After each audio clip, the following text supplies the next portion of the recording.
Hi all, welcome to Jen's Creation Station. Today I'd like to just share a short video with you of how I store my Distress ink, foam pads, and my sponge daubers. This is a Plano container. It's approximately 14 inches by 9 inches, and it's got the removable dividers in it.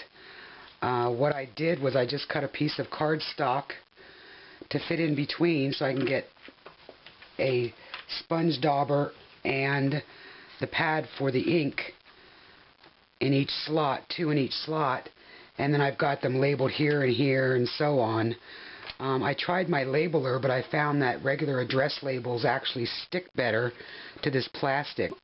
I just cut the casing for my extra ones from the packaging. I've got a couple regular sponges. Here are my extra sponge daubers. I seem to go through a lot of them. And then these are just odd ones that I use off and on for some of my Stampin' Up! Colors. But it works really handy.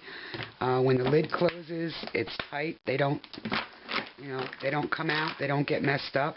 Works really well. Another thing I'd like to share today is my Sterlite container. This is like a shoebox size, and it's got a hinge lid on it. I know they still sell them because I just bought another one down at our local Ben Franklin store. And it's tall enough to fit the Ranger re-inkers for the Distress inks. I've got some of my Stampin' Up! Inkers like my black and my white. One of my Adirondack inks that I use. I've done the same thing with these that I did with my alcohol inks. I just wrote on the name of the re-inker so I can look straight down and find my re-inker. Of course, I don't have all the Distress inks yet. I'm headed there. So this is a really handy box, and like I said, it's tall enough. I just cut a grid out of plastic canvas to fit the bottles. And as you can see, I still have room to expand.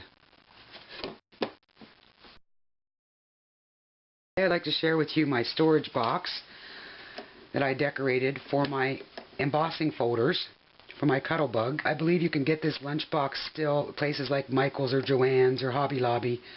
I got mine from Oriental Trading Company, and I just used paper and ribbon to decorate it. It's 5 1/4 inches this way, 7 1/4 inches this way, and then it's about 5 inches tall. It's the ideal size for the embossing folders. These are 3 different brands of embossing folders. This textile one is a Cuttlebug folder. The cracked is a Tim Holtz Sizzix, and it fits just fine. And then the last one is a Stampin' Up! Sizzix.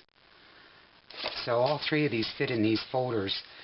I used a 6 by 9 envelope, and this one has self-adhesive on the flap, but I still remove this and still adhere the entire end, and I also reinforce this side.